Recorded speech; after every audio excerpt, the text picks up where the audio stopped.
The tears streamed down Rebecca Knight's face as she sat alone on the wooden bench at the Silver Creek Depot.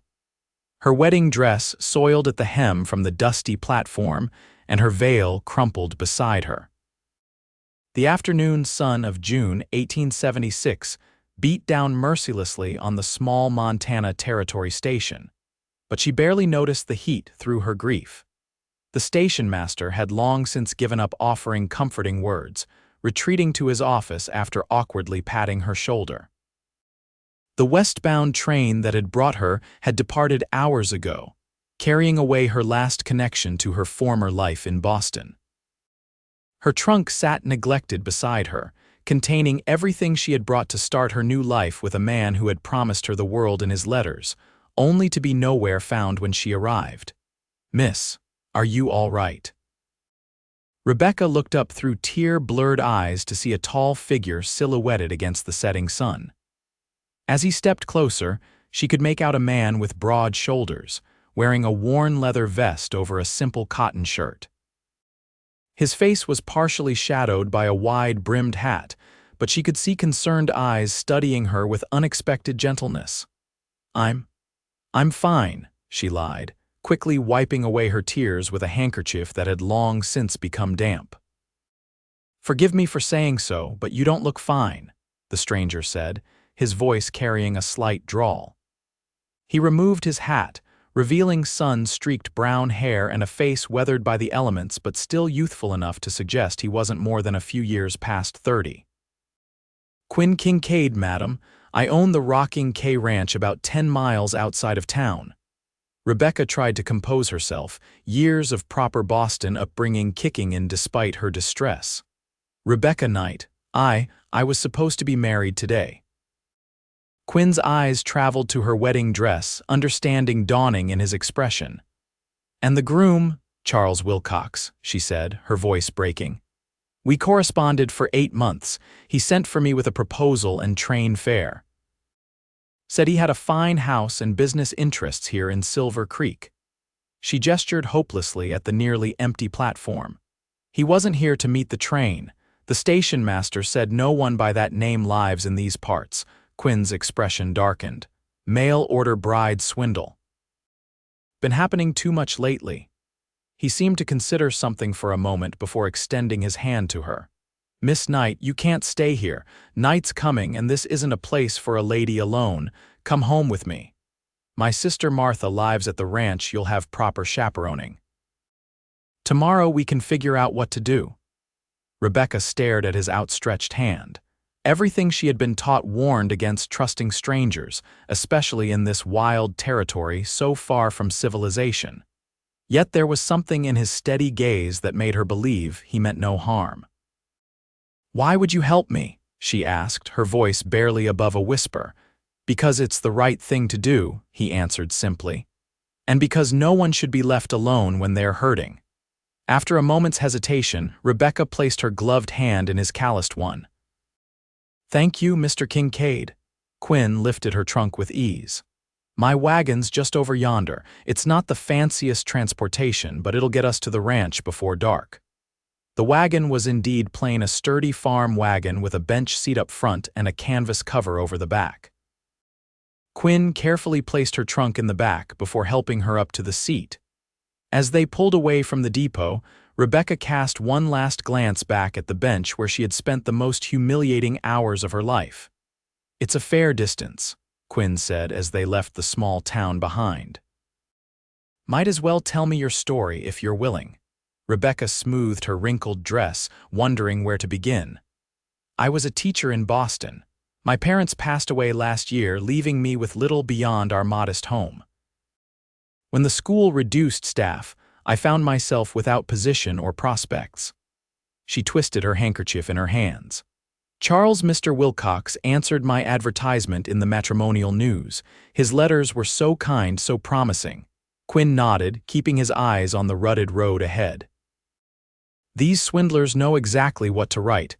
They target women of good standing who have fallen on hard times. Usually they ask for money to be sent ahead." "He didn't," Rebecca said. "That's why I believed him. He sent the train fare himself." Probably working with someone at the railroad, Quinn explained. They pay a commission to the ticket agent, send the ticket, then split the profits from selling the ticket to someone else once you've already departed. His voice softened. I'm sorry, Miss Knight. The road wound through rolling hills covered with tall prairie grass that swayed in the early evening breeze.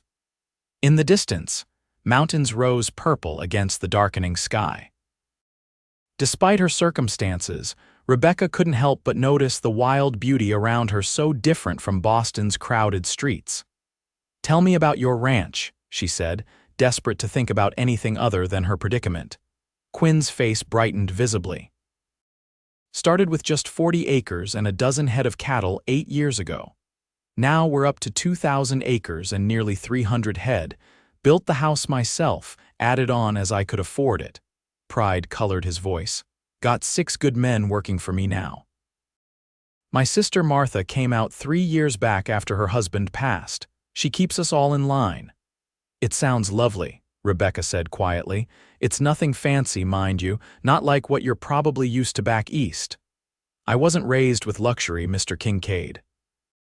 My father was a schoolteacher, my mother a seamstress. They traveled in companionable silence for a while, the rhythmic creaking of the wagon wheels and the steady clop of the horses hooves strangely soothing to Rebecca's frayed nerves. There it is, Quinn said eventually, pointing ahead to where a cluster of buildings sat nestled in a small valley with a creek winding nearby. Rocking K.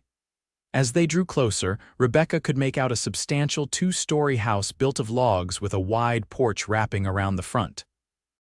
Several outbuildings stood nearby, a barn, a bunkhouse, and what appeared to be a smokehouse.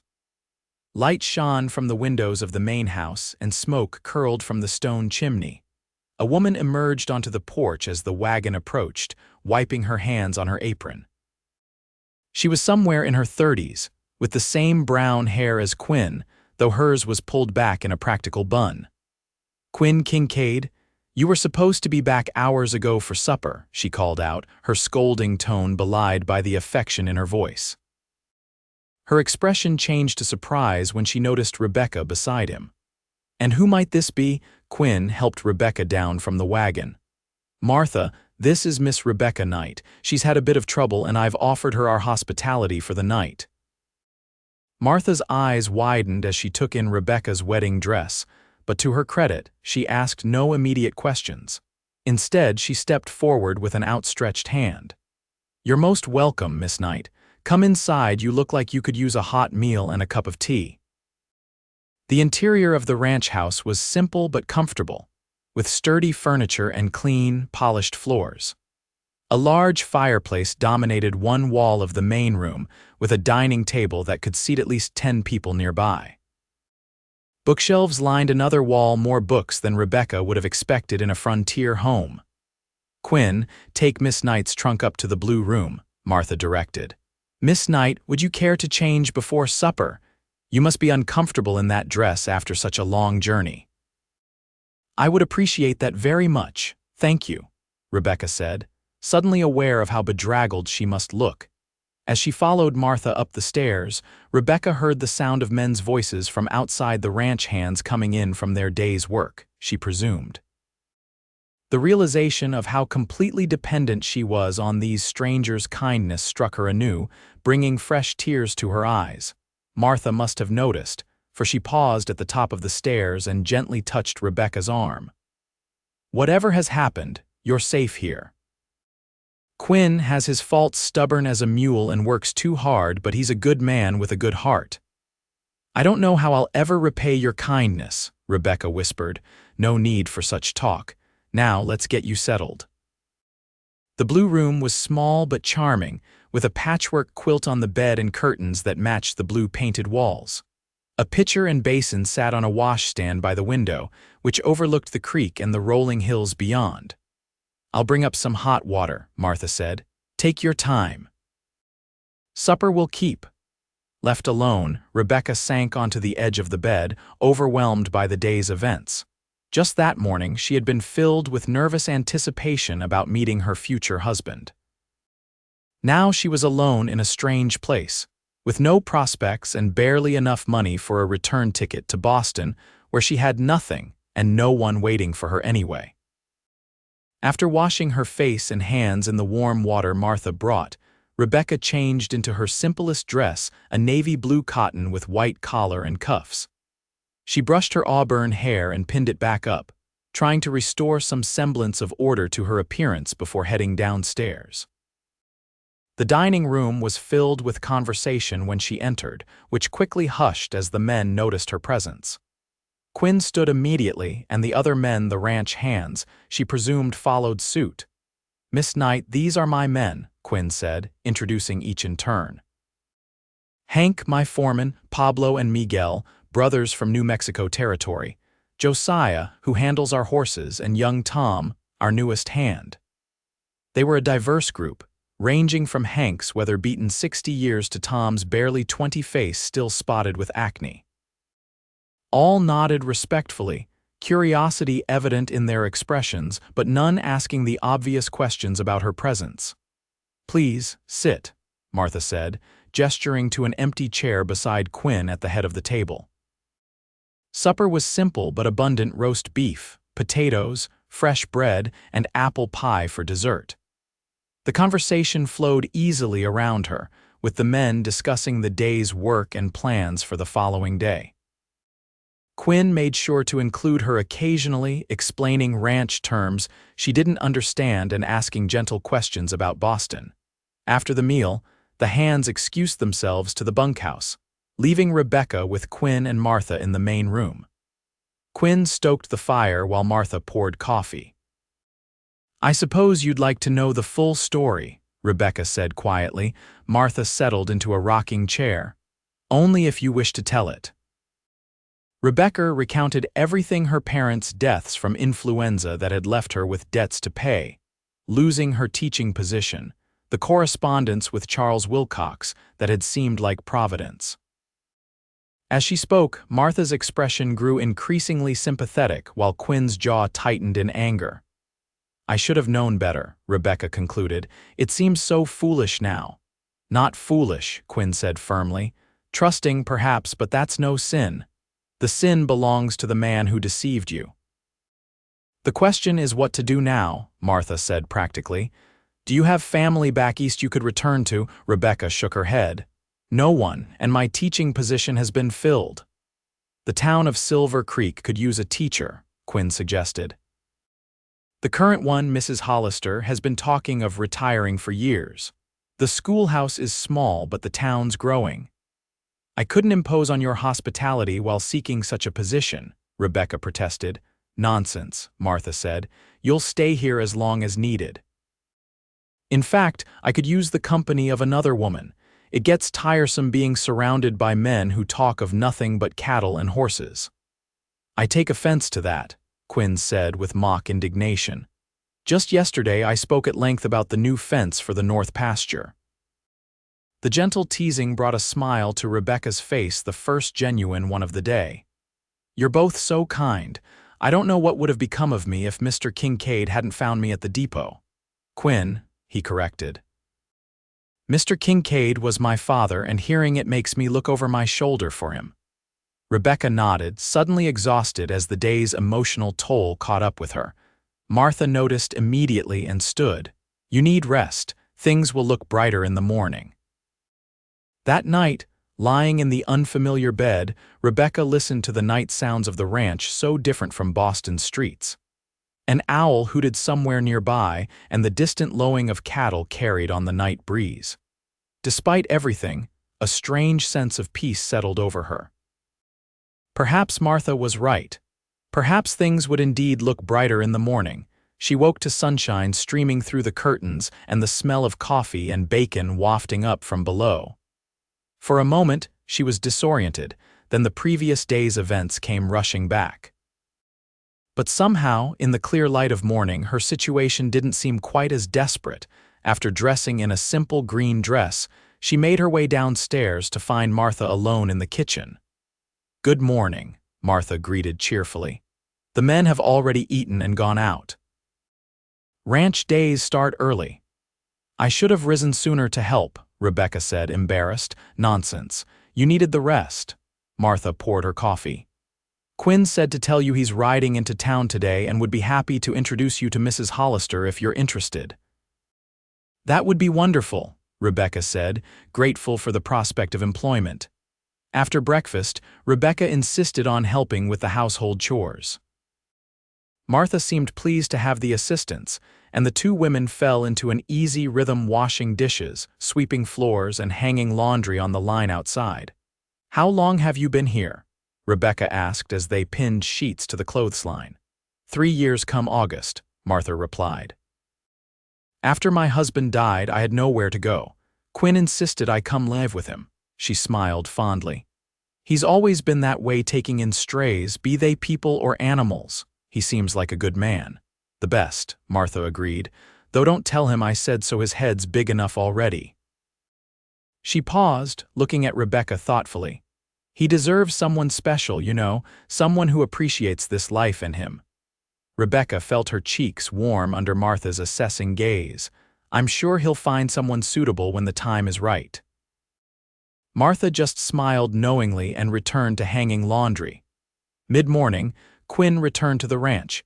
He had changed into slightly more formal attire, a clean shirt with a string tie and his least worn pair of trousers.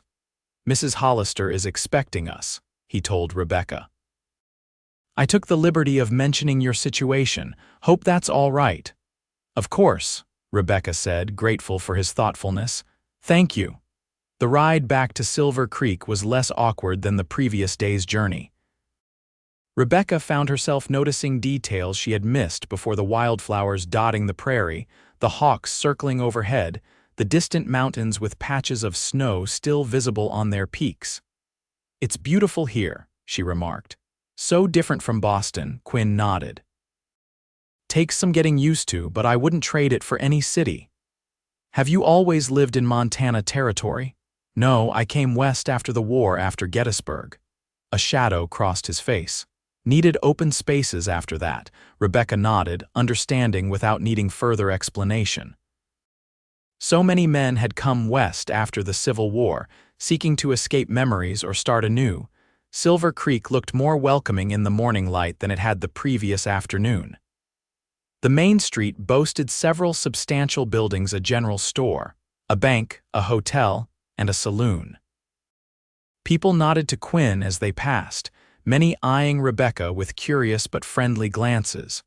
The schoolhouse stood at the end of the street, a simple white painted building with a small bell tower. A neat garden bordered the walkway leading to the front door. Mrs. Hollister proved to be a tiny, energetic woman in her 60s with bright eyes behind wire-rimmed spectacles. She welcomed them into the one-room schoolhouse with evident excitement. Mr. Kincaid tells me you were a teacher in Boston, she said, gesturing for Rebecca to take a seat at one of the student desks while she perched on the edge of her own larger desk at the front of the room. Yes, for 5 years at the Pembroke School for Girls, Rebecca confirmed. I taught literature, history, and basic mathematics. Mrs. Hollister nodded approvingly. Our curriculum is somewhat less formal here. We have about 20 children currently enrolled, ages 5 to 16. Some can only attend when farm work permits. They discussed teaching methods, books, and the challenges of a frontier education for nearly an hour. Quinn waited patiently, looking through the classroom's small library collection while the women talked. Well, Mrs. Hollister said finally, I've been telling the town council for 2 years that I'm ready to retire. My daughter in Denver has a new baby and I'd like to be closer. If you're willing to take on the position, I'll recommend you immediately. Rebecca could hardly believe her good fortune. I would be honored. The pay isn't much, $30 a month, plus living quarters in the rooms above the schoolhouse. Term starts in September, but you could begin earlier if families are interested in summer lessons. That sounds more than fair, Rebecca said, thinking of the independence it would provide. After making arrangements to meet with the town council the following week, they took their leave of Mrs. Hollister. Quinn suggested lunch at the hotel dining room before returning to the ranch, and Rebecca happily agreed. The Silver Creek Hotel's dining room was the most elegant establishment in town, with white tablecloths and actual silver flatware. Several diners nodded to Quinn as they entered, their gazes lingering curiously on Rebecca. "News travels fast in a small town," Quinn said apologetically as they were seated. "By now, everyone knows I brought a Boston lady home yesterday." "I hope it hasn't caused gossip," Rebecca said, suddenly concerned. "Nothing harmful. Martha's presence puts a stop to any truly unsavory speculation." He smiled reassuringly. "Besides, most folks here mind their own business." Their meal was interrupted several times by townspeople stopping to introduce themselves to Rebecca. The local minister and his wife, the general store owner, and the town's doctor all made a point of welcoming her to Silver Creek. "Everyone seems so friendly," Rebecca remarked after the doctor's wife had moved on. "Good people, mostly," Quinn agreed. "Though like anywhere, we have our share of troublemakers." As if summoned by his words, the dining room door swung open and a well-dressed man entered, accompanied by two rougher-looking companions. Quinn's expression immediately darkened. "Speaking of troublemakers," he muttered, "that's Victor Harrington. Owns the largest ranch bordering mine, the Diamond H. The two with him are his hired guns, Brady and Cole." Rebecca observed the newcomers with interest. Harrington was tall and imposing, with silver threading his dark hair and a neatly trimmed beard. His clothing was expensive and fashionable, more suited to a city gentleman than a rancher. His companions were clearly gunmen, with weathered faces and alert eyes that scanned the room continuously. Harrington spotted Quinn and changed direction, heading for their table with a smile that didn't reach his eyes. "Kincaid," he greeted, his voice smooth as silk. "Unusual to see you in town 2 days running." His gaze shifted to Rebecca, openly appraising, "and with such charming company." Quinn's jaw tightened, but his voice remained civil. "Harrington, Miss Knight is a friend of the family, recently arrived from Boston. Miss Knight, Victor Harrington." Rebecca nodded politely, uncomfortable under the man's scrutiny. "A pleasure, Miss Knight," Harrington said, removing his hat with a flourish. "Silver Creek must seem quite provincial after Boston." "I find it has its own unique charm," Rebecca replied carefully. Harrington smiled, revealing perfect white teeth. "Indeed. Should you tire of the rocking Cateches rustic accommodations, the Diamond H boasts considerably more refinement. You would be most welcome to visit." "Thank you, but I'm quite comfortable," Rebecca said, noting the tension radiating from Quinn. "As you wish." Harrington replaced his hat. "Kincaid, I trust you've reconsidered my offer for your water rights." "Same answer as before, Harrington. The creek stays open to all." Harrington's smile tightened. "Unfortunate. These drought conditions may force my hand eventually. Water is becoming quite precious." He nodded to Rebecca. "Miss Knight, a pleasure. I hope we meet again under more auspicious circumstances."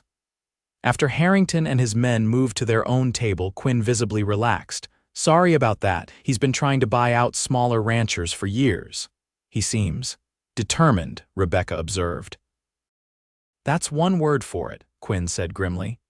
"He came out here 5 years ago from Chicago with Eastern money behind him, bought the biggest spread and has been expanding ever since. Doesn't take kindly to being refused." "Is that dangerous?" Rebecca asked, concerned by his tone. Quinn shrugged.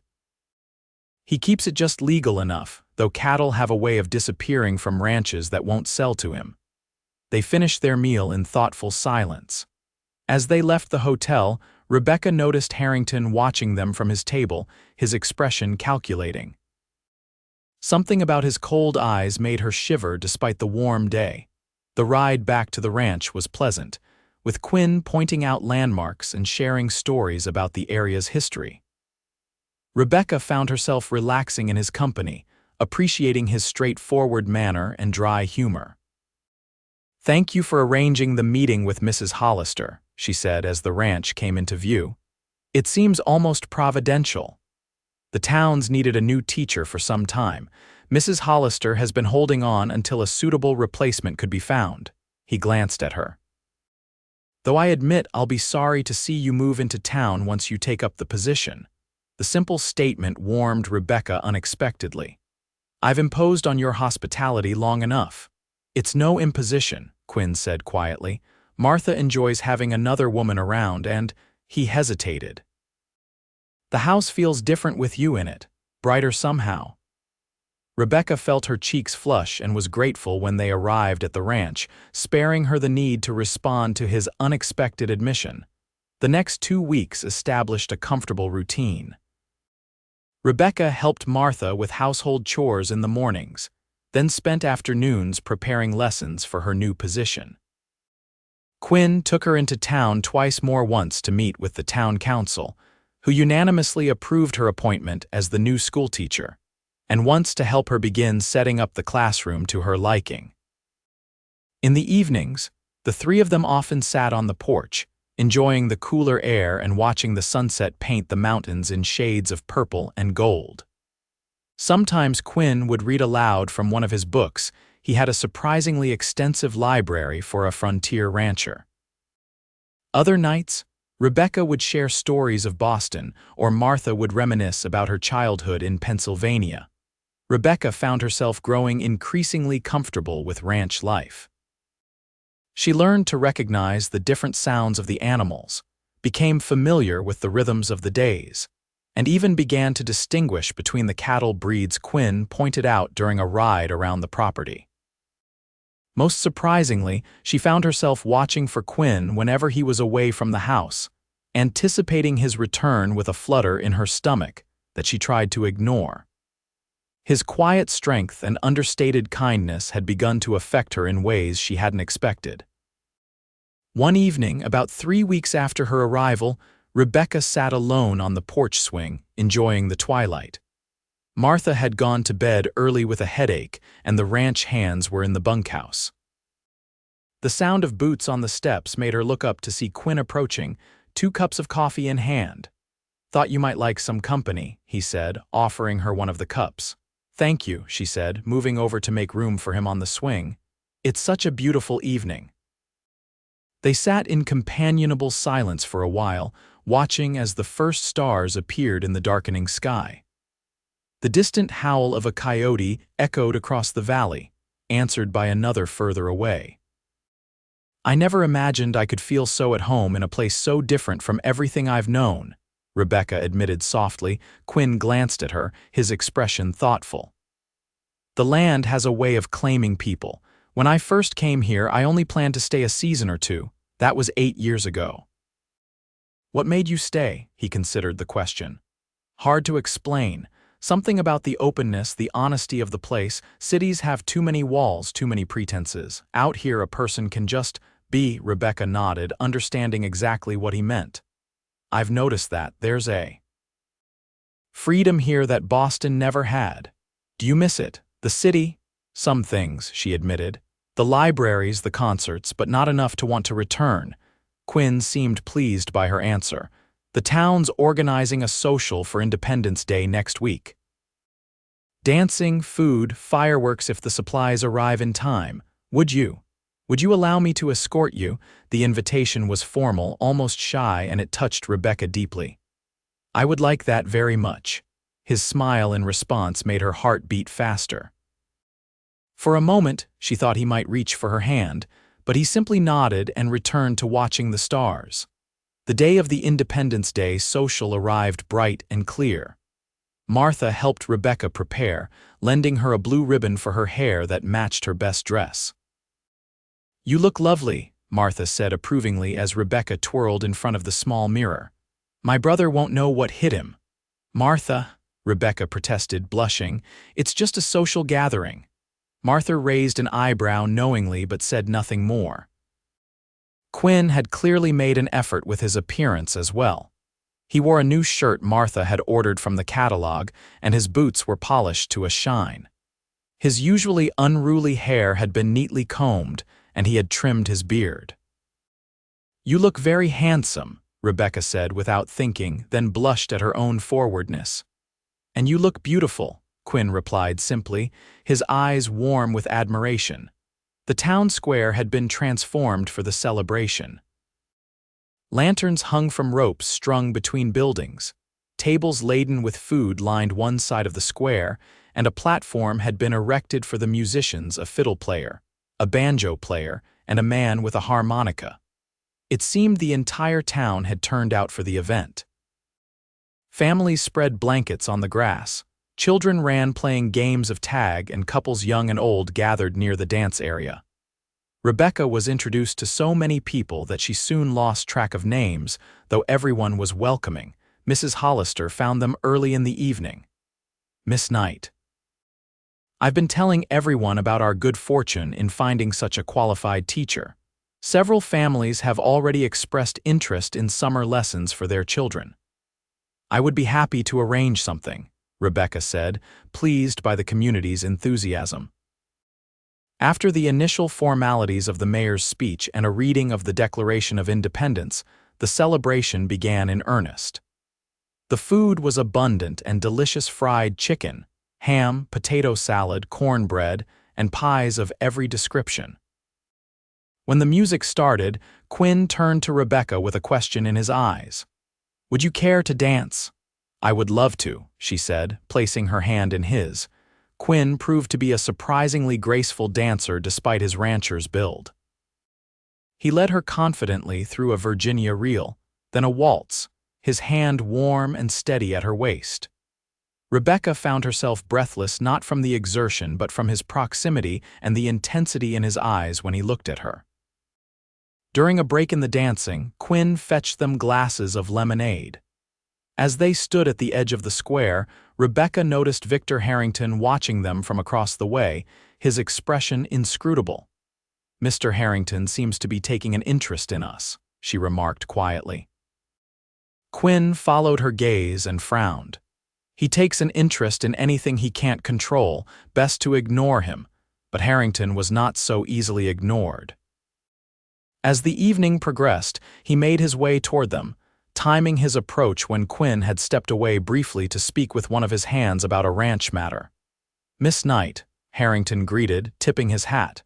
"You look enchanting this evening." "Thank you, Mr. Harrington," Rebecca replied politely, though something about the man made her uneasy. "I understand congratulations are in order. The new schoolteacher, I hear." "Yes, beginning this fall," Harrington nodded approvingly. "A noble profession. Though I imagine the accommodations above the schoolhouse must seem quite primitive compared to Boston standards." "I find them perfectly adequate," Rebecca said firmly. "Of course." His smile didn't reach his eyes. "Still, a woman of your refinement deserves better. The Diamond H has a governess's position open for my niece and nephew. The salary would be double what the town offers, with private quarters in the main house." Rebecca was taken aback by the unexpected offer. "That's very generous, Mr. Harrington, but I've already accepted the teaching position." "Consider it, at least," he pressed. "The children arrive from St. Louis next month. You would have just 8 hours of teaching duties daily with Sundays free." Before Rebecca could respond, Quinn returned, his expression darkening when he saw Harrington. "Kincaid," Harrington acknowledged smoothly. "I was just discussing a business proposition with Miss Knight." Quinn's jaw tightened. "Rebecca's already accepted the town teaching position." "So she mentioned, but surely she's entitled to consider all options." Harrington turned back to Rebecca. "My offer remains open, Miss Knight. Think on it." With a tip of his hat, he departed. "What was that about?" Quinn asked, concern evident in his voice. Rebecca explained Harrington's offer. "It was rather unexpected. And suspicious," Quinn added grimly. "Harrington doesn't do anything without an ulterior motive. You think he offered me the position to upset you?" Rebecca asked, surprised. Quinn's expression softened as he looked at her. "No. I think he offered it because you're intelligent, capable, and beautiful. But I do think his timing and approach were deliberately designed to create friction between us." The simple compliments embedded in his assessment made Rebecca's cheeks warm. "Well, it won't work." "I have no intention of accepting his offer." Relief flickered across Quinn's face. "I'm glad to hear it, not just because I distrust Harrington, but because—" he hesitated. "Because I've grown accustomed to having you nearby." The admission, simple as it was, made Rebecca's heart flutter. "I've grown accustomed to being nearby," she replied softly. The moment was interrupted by the first of the fireworks exploding overhead, drawing gasps and applause from the crowd. As they watched the colorful display, Quinn's hand found Rebecca's, their fingers intertwining naturally. The weeks that followed were some of the happiest of Rebecca's life. She began offering summer lessons 3 mornings a week in the schoolhouse, quickly developing a rapport with the children of Silver Creek. The afternoons and evenings were often spent at the Rocking K, where she continued to help Martha and enjoy Quinn's company. Their relationship evolved naturally, with Quinn finding more reasons to escort her into town and lingering longer on the porch each evening.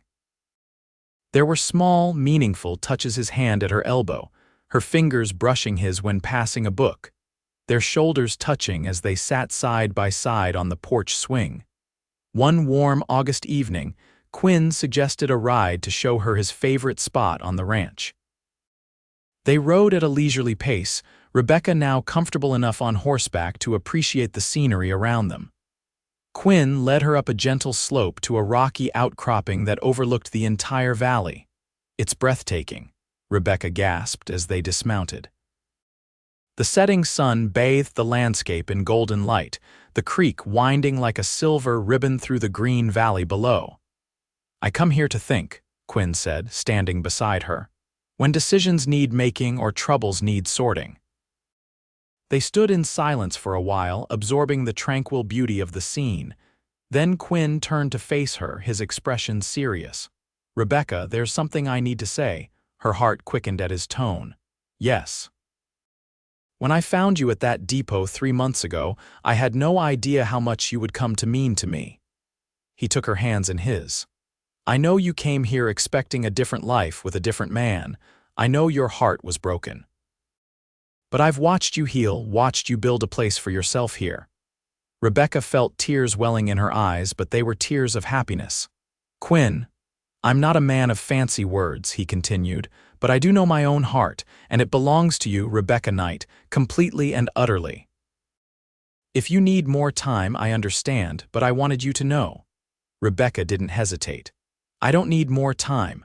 What I felt for Charles Wilcox was an illusion based on carefully crafted letters and my own desperate hope.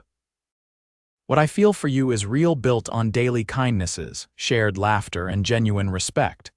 She squeezed his hands. "I love you, Quinn Kincaid." The joy that spread across his face was like sunrise. Slowly, giving her every chance to pull away, he leaned down and pressed his lips to hers. The kiss was gentle at first, then deepened as she responded, her arms sliding around his neck. When they finally broke apart, both breathless, Quinn rested his forehead against hers. "I never thought I'd find someone who could love this life as much as I do. I never thought I'd find a home so far from everything I knew," Rebecca replied. "But home isn't a place, it's where love is." They returned to the ranch house as twilight settled over the land, their horses walking close together, their hands linked between them. Martha took one look at their faces as they entered and broke into a wide smile. "Well, it's about time," she declared, making them both laugh. The happiness of those days seemed untouchable, but trouble was brewing on the horizon. A prolonged drought had settled over the territory, with no rain for over a month. The creek that gave life to both the Rocking K and neighboring ranches began to shrink, and tension grew among the ranchers who depended on its water. Quinn returned from a meeting of the Ranchers Association with a grim expression one evening in late August. "Harrington's damming the creek where it crosses his property," he announced to Rebecca and Martha as they sat down to supper. "Says he can't spare the water for downstream ranches in these conditions." "Can he do that legally?" Rebecca asked, concerned. "It's a gray area," Quinn admitted. "Water rights out here aren't as clearly defined as they should be.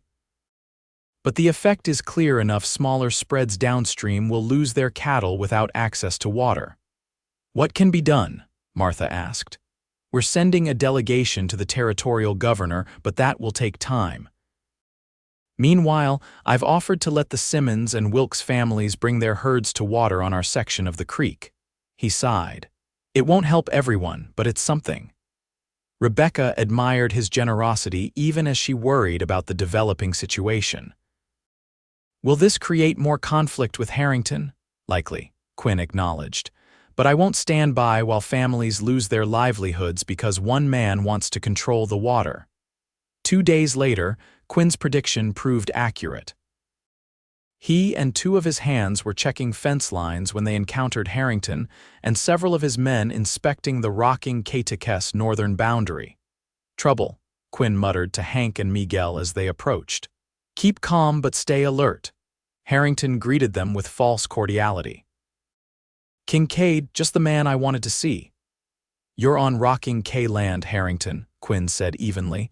"Am I? The boundary markers seem a bit unclear." Harrington gestured vaguely. "But that's not why I'm here. I understand you've been allowing other ranchers to water their stock on your property." "That's my business." "It becomes my business when it undermines my position," Harrington countered, his voice hardening. "I've made reasonable offers to buy out those smaller spreads. Your interference prolongs the inevitable." Quinn's expression remained impassive. "Those families have worked this land for years. They have as much right to water as you do. Rights are for those who can enforce them," Harrington said coldly.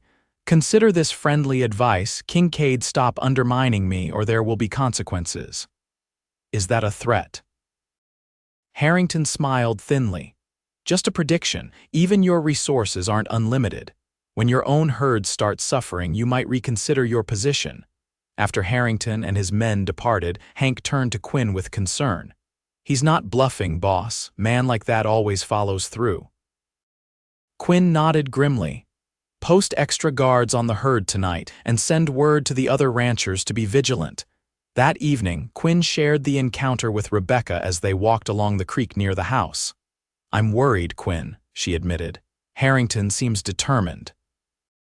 "He is," Quinn agreed, "but so am I.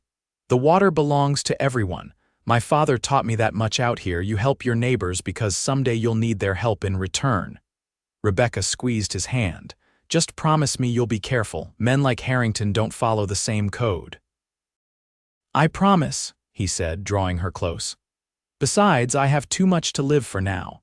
His kiss was tender and reassuring, but Rebecca couldn't quite shake the feeling of impending trouble. The following week brought the first overt aggression. Quinn and his men awoke to find a section of fence cut and 30 head of cattle missing.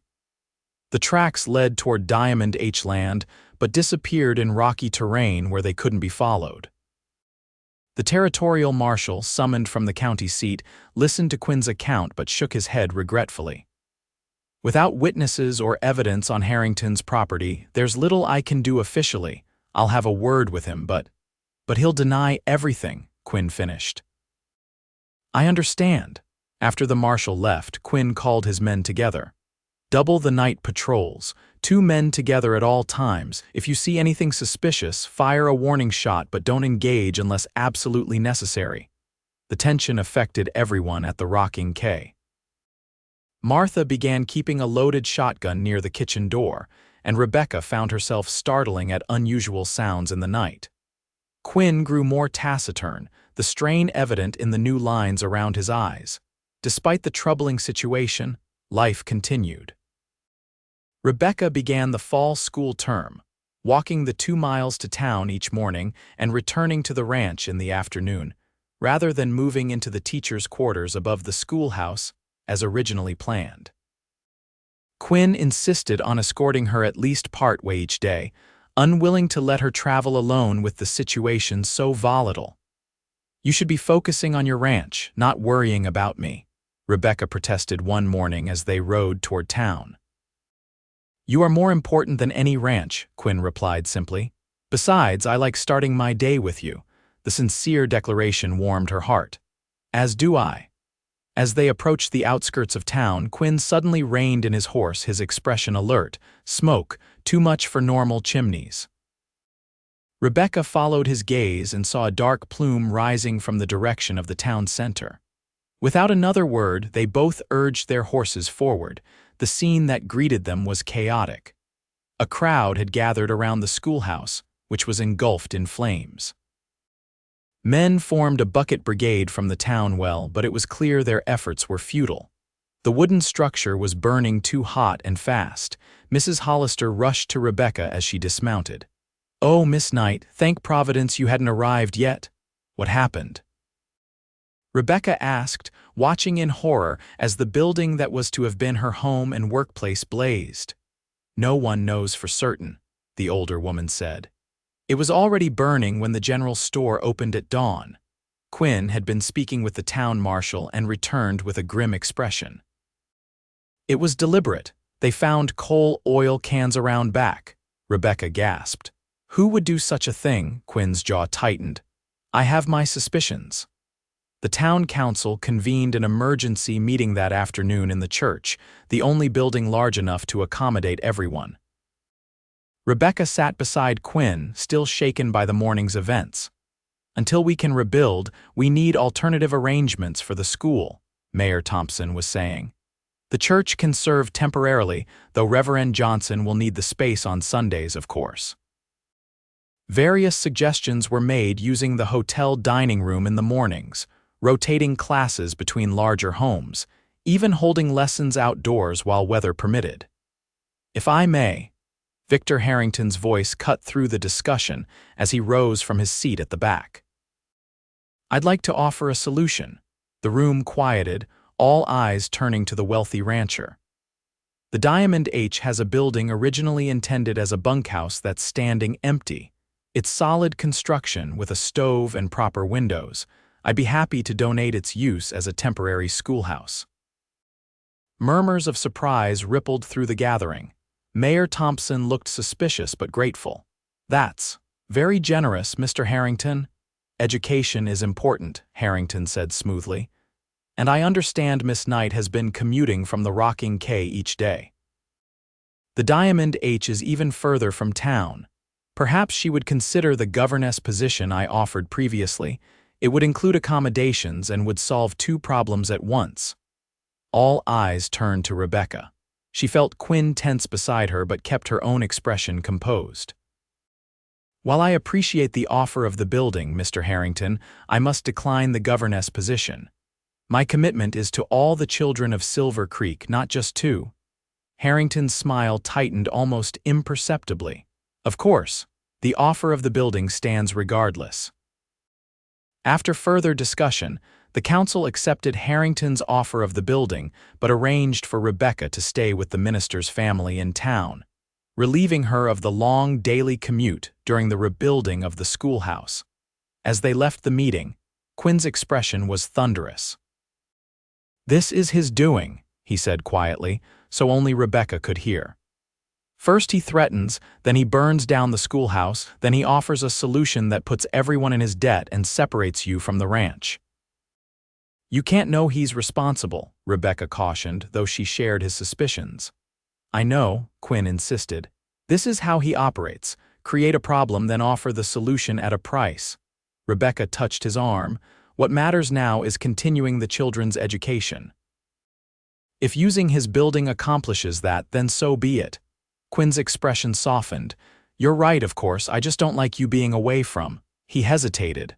"From the ranch." "From you," Rebecca corrected gently. "I don't like it either, but it's temporary." The arrangements were made quickly. By the following Monday, the temporary schoolhouse at the Diamond H was ready, and Rebecca had moved her few possessions to the minister's spare room in town. Quinn insisted on riding out with her to inspect the schoolhouse before classes began. The building was indeed suitable, clean, well lit, with enough space for the town's children. Desks had been brought from town along with salvaged books and supplies. Harrington himself greeted them, playing the gracious host. "Everything to your satisfaction, Miss Knight?" he inquired, watching her examine the room. "It will serve admirably," Rebecca acknowledged. "Thank you for your generosity." "My pleasure," Harrington replied, his gaze shifting to Quinn. "Perhaps this gesture will demonstrate that I'm not the villain you imagine me to be, Kincaid." Quinn's response was measured. Actions speak louder than words, Harrington. One good deed doesn't erase previous harms. Tension crackled between the men, but Harrington merely smiled. Enjoy your tour. I have business to attend to. As he left, he added over his shoulder, Miss Knight, you're welcome at the main house for supper anytime. No need to ride all the way back to town in the evenings. Once he was gone, Quinn turned to Rebecca with concern. I don't like this. You'll be isolated out here during school hours. The children will be with me, she reminded him. And I'll return to town each afternoon. It's only until the new schoolhouse is built. Quinn nodded reluctantly. I'll try to check on you when I can, and send one of my men on days I can't come myself. The new arrangement began smoothly enough. The children adapted quickly to the temporary location, and Rebecca established a routine of riding to the Diamond H each morning with one of the older students who lived in that direction, then returning to town with another family in the afternoons. Quinn visited when he could, but the demands of the ranch kept him busy, especially as the drought continued. Water became the primary concern for all ranchers in the area, and tensions remained high. About 2 weeks into the new arrangement, Rebecca was closing up the schoolhouse for the day when Harrington appeared at the door. Miss Knight, he greeted. I noticed your usual escorts haven't arrived yet, perhaps a problem on the trail. May I offer you a ride back to town in my carriage? Rebecca hesitated. She'd been expecting the Miller family, whose farm lay between the Diamond H and Silver Creek, but they were indeed late. That's very kind, but I wouldn't want to inconvenience you. No inconvenience at all, Harrington assured her. In fact, I was heading to town myself on business. Seeing little alternative without a long walk ahead of her, Rebecca accepted. Harrington's carriage was elegant and comfortable, drawn by a matched pair of sleek black horses. As they traveled, he kept the conversation pleasant, asking about her teaching and sharing seemingly innocuous stories about his business ventures back east. You know, he said as they neared town, I admire your dedication to education. It's rare to find someone so committed to their calling. Thank you, Rebecca replied politely. Teaching has always been my passion. And yet you find yourself in rather reduced circumstances compared to your Boston position, he observed. A pity. I disagree, Rebecca said firmly. Silver Creek may be smaller than Boston, but the children are just as deserving of a good education, perhaps more so given the limited opportunities here. Harrington studied her with new interest.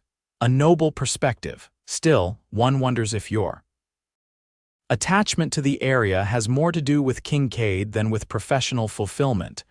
Rebecca maintained her composure. My personal relationships are just that, Mr. Harrington, personal.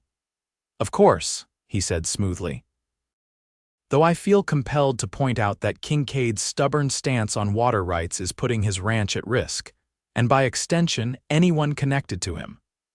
Is that a warning, Mr. Harrington? His smile was cold. Merely an observation. I'd hate to see someone of your potential caught in the crossfire of a losing battle. They had reached the minister's house, and Rebecca was relieved to see the ordeal ending. Thank you for the ride, Mr. Harrington. As she turned to leave, he added, Consider what I've said, Miss Knight. The offer of a position at the Diamond H remains open, with considerably better terms than before.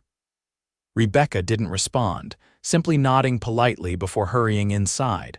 Later that evening, when Quinn came to visit her at the minister's house, she recounted the conversation. He's trying to isolate me, Quinn said grimly. First by physical distance, now by sowing doubt. It won't work, Rebecca assured him, taking his hand. Nothing he says could change how I feel about you. Quinn's expression softened as he gazed at her. I don't deserve you. You deserve far more than me, she countered, leaning in to kiss him gently. The next day brought unexpected news. The Miller family, who had failed to meet Rebecca the previous afternoon, arrived at the schoolhouse looking shaken. We're sorry about yesterday, Miss Knight, Mr. Miller said, his expression troubled. We were stopped on the road by some of Harrington's men, said there was a dangerous bull loose and we couldn't pass, made us take the long way around.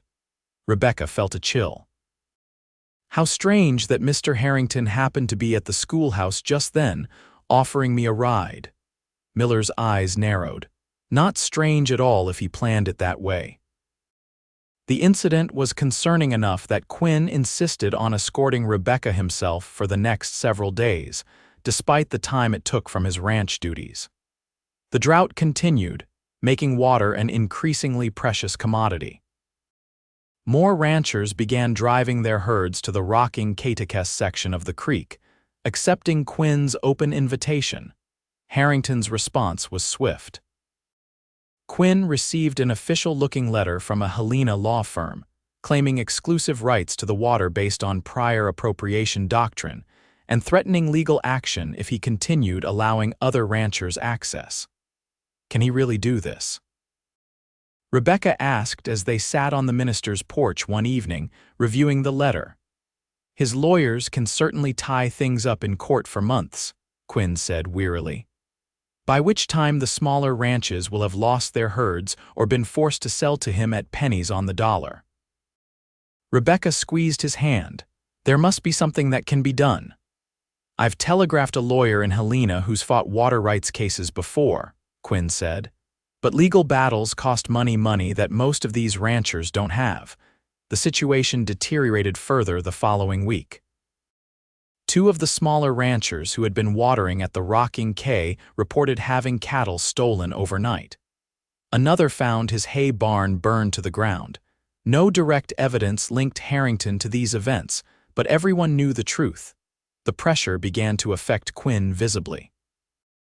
Rebecca watched with concern as he grew more tired, the strain of fighting Harrington while managing his own ranch taking its toll. One evening, he arrived at the minister's house looking particularly exhausted. "Quinn, you need rest," Rebecca said, leading him to a chair. "You can't keep pushing yourself like this." "Can't rest," he said grimly. "Got word today that Harrington's men were seen surveying the upper reaches of the creek. I think he's planning to divert it entirely." "Can he do that, legally?" "No. But out here, far from any real law enforcement, he might try." Quinn rubbed his eyes wearily. "I've posted men to watch, but I can't maintain that indefinitely." Rebecca made a decision. "I'm coming back to the ranch." Quinn looked up in surprise. "What about the school?" "The new schoolhouse in town will be ready next week. Until then, I can make the longer journey each day." She knelt before him, taking his hands. "You shouldn't be facing this alone." The gratitude in his eyes nearly broke her heart. "I don't deserve you," he said softly. "You keep saying that," she replied with a smile. "One day you'll believe me when I say you deserve everything good in this world." The next day, Rebecca informed the minister's family of her decision to return to the Rocking K. They understood, though Mrs. Johnson expressed concern about her safety given the escalating tensions between the ranches. "Quinn will keep me safe," Rebecca said with confidence, "and I need to be there for him now." Martha welcomed her back with open arms. "Thank heaven," she said, embracing Rebecca. "Maybe now my brother will actually sleep occasionally." Life at the ranch had changed in the weeks she'd been away. Armed men patrolled the boundaries, and the hands carried rifles even while performing routine tasks. The atmosphere was tense, everyone waiting for Harrington's next move. It came 3 days later. Quinn and Rebecca were returning from town, where she had conducted her last day of classes in the temporary schoolhouse, when they spotted smoke rising from the direction of the Rocking K.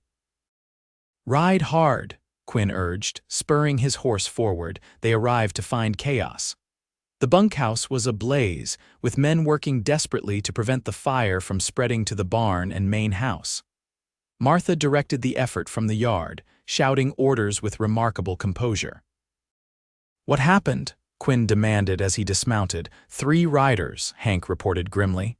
"Came in shooting, threw coal oil on the bunkhouse and lit it up. Pablo took a bullet in the arm trying to stop them." Quinn's face darkened with rage. "Harrington?" "Had to be," Hank agreed. "They wore bandanas, but I recognized Brady's horse." With everyone's efforts, they managed to save the other buildings, though the bunkhouse was a total loss. Fortunately, no one had been inside when the fire started, and Pablo's wound, while painful, wasn't life-threatening. That evening, after the excitement had died down and the men had been settled in the barn for the night, Quinn, Rebecca, and Martha sat at the kitchen table, discussing their options. "This can't continue," Martha said firmly. "Someone will get killed next time." "Harrington won't stop until he gets what he wants," Quinn replied, his voice tight with suppressed anger. "And what he wants is the entire valley under his control." Rebecca had been thinking deeply. There must be a way to expose him, if the territorial governor knew what was happening. "He'd need proof," Quinn pointed out. "Our word against Harrington's isn't enough. He has money and connections." "Then we need to get proof," Rebecca said determinedly. "Evidence that can't be disputed. The plan they developed was risky but potentially effective." Quinn would spread word that he was considering selling the Rocking K, driven to the breaking point by the ongoing attacks. Meanwhile, Rebecca would accept Harrington's standing offer to dine at the Diamond H, presenting herself as disillusioned with Quinn's losing battle and potentially receptive to Harrington's job offer. "I don't like putting you in harm's way," Quinn protested when Rebecca suggested her part of the plan. "I'll be perfectly safe," she assured him. "Harrington wouldn't dare harm me openly. It would undermine the respectable image he's trying to maintain." "And I'll go as her chaperone," Martha added firmly. No proper lady would dine alone with a bachelor after all. After much discussion, Quinn reluctantly agreed. The next day, Rebecca sent a note to the Diamond H, graciously accepting Harrington's dinner invitation and requesting that Martha be included as her chaperone. The response came quickly. Harrington would be delighted to host both ladies the following evening. The day of the dinner, Quinn was visibly anxious. "If anything seems wrong, you leave immediately," he instructed as he helped Rebecca into the buggy. "Promise me." "I promise," she said, touching his cheek, "but this may be our only chance to learn what he's planning." The Diamond H ranch house was as imposing as its owner, a large, two-story structure built of red brick, unusual for the territory and clearly constructed at great expense. A servant met them at the door and escorted them to a formal parlor where Harrington waited. "Miss Knight, Mrs. Kincaid," he greeted them, rising from an armchair. "How delightful to have your company this evening." The dinner that followed was elaborate by frontier standards, multiple courses served on fine china with silver utensils and crystal glasses. Harrington played the perfect host, keeping the conversation light and engaging, though Rebecca noted how he occasionally steered it toward the Rocking K-Tekes troubles. "I hear your brother is considering selling," he said to Martha as dessert was served. "A wise decision, given the circumstances." Martha's expression revealed nothing. "Quinn doesn't confide all his business decisions to me." "Of course not," Harrington said smoothly, turning to Rebecca. "And how do you find your accommodations back at the Rocking K, Miss Knight? I imagine recent events have been quite disturbing." "They have been concerning," Rebecca admitted, allowing a note of weariness to enter her voice. "One does begin to wonder about the wisdom of continuing such conflicts." Harrington's eyes gleamed with interest. "Indeed, sometimes the most courageous course is knowing when to change direction." He paused deliberately. "My offer of a position here stands, with even better terms given recent developments." Rebecca lowered her eyes as if considering. "It is kind of you to persist despite my previous refusals." "I recognize quality when I see it," Harrington replied. "And I protect what I value." After dinner, Harrington suggested a tour of the house. Rebecca accepted, noting that such a tour might provide valuable information. Martha accompanied them, her watchful eyes missing nothing. The house was indeed impressive, expensively furnished with items clearly shipped from the East at great cost. But it was in Harrington's study that Rebecca found what they were seeking. While he was momentarily distracted showing Martha a painting, Rebecca noticed maps spread on his desk, detailed surveys of the creek and surrounding lands, with annotations indicating planned diversions and dams. You have a keen eye for detail, Harrington observed, catching her studying the maps as he turned back. Rebecca composed her features into an expression of admiration. It's impressive to see such thorough planning. Is this for irrigation projects? Among other things, Harrington said vaguely. Water is the future of this territory. Those who control it will control everything else. As they prepared to leave, Harrington took Rebecca's hand. Consider my offer carefully, Miss Knight. The time for choosing sides is rapidly approaching. I shall certainly give it thought, she replied, carefully extracting her hand from his. On the drive back to the rocking quay, Rebecca and Martha compared observations. Did you see the maps? Rebecca asked. I did, Martha confirmed grimly. And the list of names beside them ranchers he's targeting, with prices next to each. Quinn's was at the top. He's planning something significant, Rebecca said. The annotations on the creek maps showed multiple diversion points. Quinn was waiting anxiously on the porch when they returned. Inside, they shared everything they had observed, including detailed descriptions of the maps. He's going to dam the creek at 3 points, Quinn concluded after hearing their descriptions. That would cut off water to almost everyone except the Diamond H and 1 or 2 others who have already aligned with him. The question is when, Martha said. Soon, Rebecca replied, remembering Harrington's words. He said the time for choosing sides is rapidly approaching. I believe he's ready to make his final move. Quinn nodded grimly. Then we need to be ready too. The next day, Quinn rode to town to send telegrams to both the territorial governor and the federal marshal's office, detailing their suspicions and requesting immediate intervention. The response was disheartening. Officials could not come based on suspicions alone, and the nearest federal marshal was occupied with a bank robbery investigation in another county. We're on our own, Quinn told Rebecca and Martha that evening. At least for now. Then we need more allies, Rebecca suggested. What about the other ranchers? Surely they would band together against a common threat. Quinn considered this. Most are too afraid of Harrington's reprisals, but you're right, together we might stand a chance. The following day, Quinn called a meeting of the neighboring ranchers at the rocking quay. Only 5 attended, the others too intimidated by Harrington's threats or already aligned with him. He's planning to dam the creek completely, Quinn explained, sketching the locations Rebecca had described seeing on the maps. Once that happens, our ranches are finished. What can we do? Asked Simmons, an older rancher whose family had been in the territory since the first settlements. He has more men, more guns. But we have right on our side, Quinn insisted. And knowledge of his plans before he implements them. After much discussion, they developed a strategy. Each ranch would contribute men to patrol the creek at the locations where Harrington planned his dams. At the first sign of construction activity, they would gather in force to prevent it.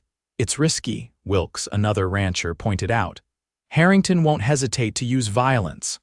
Neither will we, Quinn replied firmly, but only to defend ourselves and our water rights. The plan was set in motion immediately. Men from each participating ranch were assigned watches along the creek, with a system of signals established to summon help if needed. 3 tense days passed. Rebecca continued teaching at the newly completed schoolhouse in town, though Quinn insisted she return to the ranch each afternoon rather than staying in the teacher's quarters. No one wanted to be separated if trouble began. On the 4th day, the signal came. 3 rapid shots fired in succession. Harrington's men had been spotted bringing construction materials to the uppermost planned dam site. Quinn mobilized immediately. Rebecca, stay here with Martha. If we're not back by nightfall. I'm coming with you, Rebecca interrupted firmly. It's too dangerous, Quinn protested. I saw the maps, she countered. I can identify exactly what he's planning, and if the territorial officials do arrive, a schoolteacher's testimony may carry more weight than that of ranchers engaged in a feud. Quinn recognized the logic but still hesitated. Stay behind the men, promise me. I promise, she agreed. They rode out with 8 men from the Rocking K, meeting the other ranchers at a predetermined location near the creek.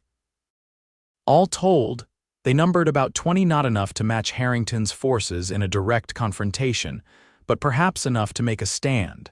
As they approached the dam site, they could see activity in full swing. At least 15 of Harrington's men were at work, with wagons of timber and stone already unloaded. Harrington himself directed the operation from horseback. Quinn signaled for their group to stop just within sight of the construction. "We'll try talking first," he said quietly. "Everyone stay calm." They rode forward as a group, stopping at a distance where conversation was possible without making themselves easy targets. "Harrington," Quinn called. "This stops now." Harrington turned, showing no surprise at their arrival. "Kincaid, I wondered when you'd show up." "Trespassing on Diamond H land is a serious offense." "This isn't your land," Quinn countered. "The creek bed belongs to the territory, not to any private individual." "My lawyers disagree," Harrington said smoothly, "and I have the territorial office's approval for this project." He held up an official-looking document. Rebecca urged her horse forward, ignoring Quinn's warning glance. "Mr. Harrington, we know that document is either forged or obtained through bribery. The governor's office has been notified of your activities." Harrington's confident expression faltered slightly at the sight of Rebecca. "Miss Knight, this is no place for a lady." "On the contrary," she replied steadily. "As an educated citizen of this territory, it's exactly where I should be when witnessing an illegal attempt to monopolize natural resources." Harrington's expression hardened. "My men outnumber yours, Kincaid, and they're all armed. I suggest you leave before this becomes unpleasant." "We're not leaving," Quinn said firmly. "The creek stays open." For a tense moment, it seemed violence was inevitable. Harrington's men had stopped working and moved toward their weapons. Quinn's group remained steady, though Rebecca could see the fear on some faces. Then a new sound interrupted the standoff hoofbeats approaching from the east. All eyes turned to see a group of riders approaching under a territorial flag. At their head rode a distinguished-looking man in a formal suit, accompanied by several uniformed marshals. "What is the meaning of this?" The man demanded as they drew near. "Governor Davis," Harrington greeted, quickly composing his features into a pleasant expression. "What an unexpected honor. We're simply undertaking some water management improvements." "Are you indeed?" The governor surveyed the scene with a critical eye. "That's not what I've been hearing. I've received some very disturbing telegrams about water rights violations and intimidation tactics in this valley. Lies and exaggerations from those who resent progress," Harrington said dismissively. Quinn urged his horse forward. "Governor, I'm Quinn Kincaid of the Rocking K. We can prove that Harrington has been systematically attempting to control all water access in this region through illegal means." The governor nodded. "So your telegram stated. Do you have evidence?" Rebecca moved her horse alongside Quinn's. "Sir, I'm Rebecca Knight, the schoolteacher in Silver Creek. I witnessed maps in Mr. Harrington's study showing plans to dam this creek at multiple points, effectively cutting off water to all ranches except his own. I can describe these in detail." For the next hour, the governor heard statements from both sides. Harrington maintained his innocence, claiming the dam was simply an irrigation project for Diamond H land. But the weight of testimony against him from Rebecca, Quinn, and the other ranchers who described the pattern of intimidation and violence clearly swayed the governor. "Mr. Harrington," Governor Davis said finally, "I'm ordering an immediate halt to this construction pending a full investigation. Marshal Williams will remain in the area with his deputies to ensure compliance." Harrington's face darkened. "This is an outrage. I have rights that end where others begin," the governor interrupted sharply. "The waterways of this territory are for the benefit of all citizens, not just those with the most money or guns." He turned to his marshals. "Secure this site. No further construction is to take place." As Harrington and his men were escorted away from the dam site, The tension that had gripped the valley for months began to dissipate. The governor promised a fair hearing on water rights for all ranchers and appointed a commission to establish clear guidelines for water usage during drought conditions. The ride back to the rocking K was jubilant. For the first time in months, Quinn laughed freely, the weight of constant vigilance lifted from his shoulders. "We did it," Rebecca said, riding beside him. "I can hardly believe it's over." "Thanks to you," Quinn replied warmly. "Your testimony made the difference."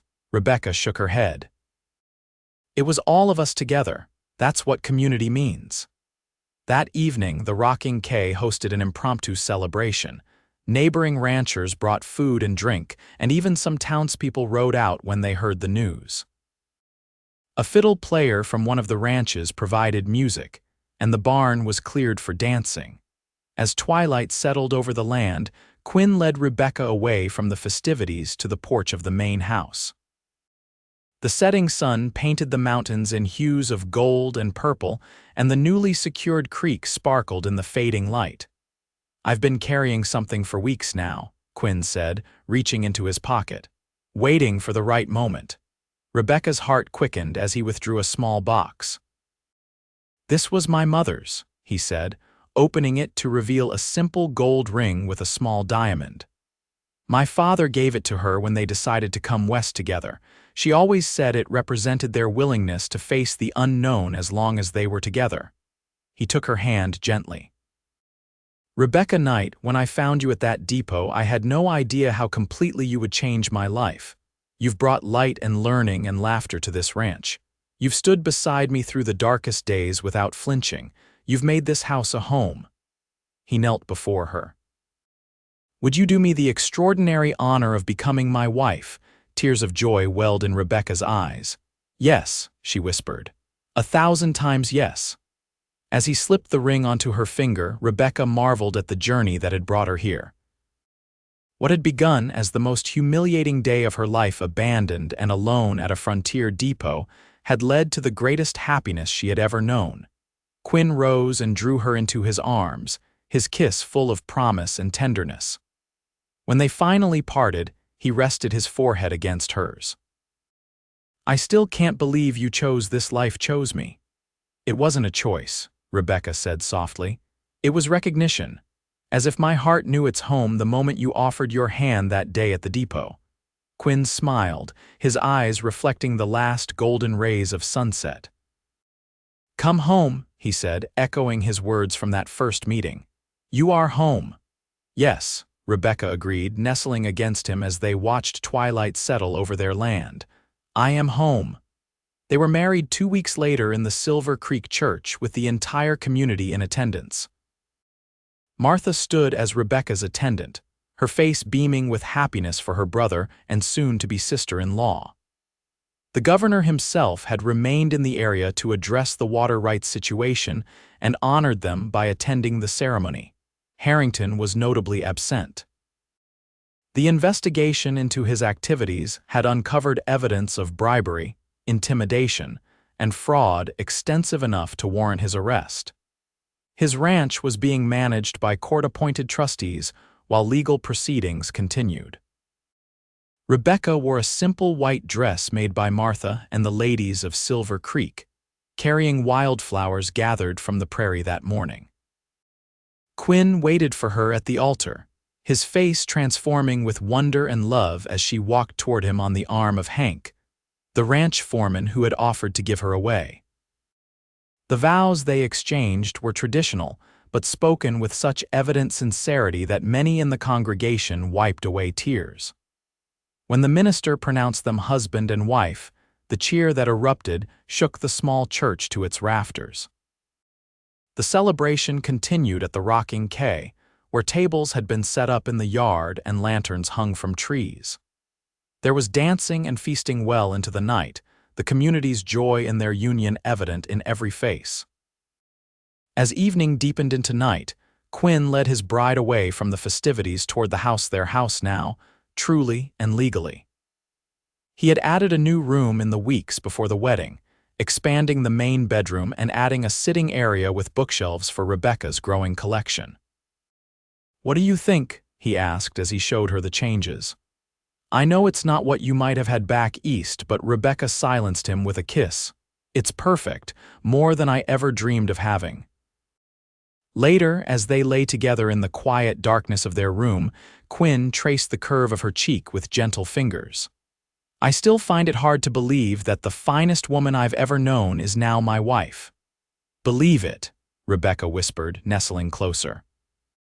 I'm exactly where I want to be, with exactly the man I was meant to find.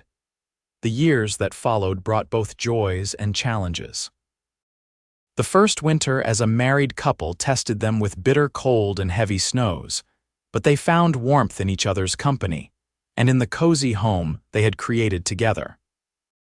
Rebecca continued teaching, riding to town on good days and holding classes in their home when weather made travel impossible.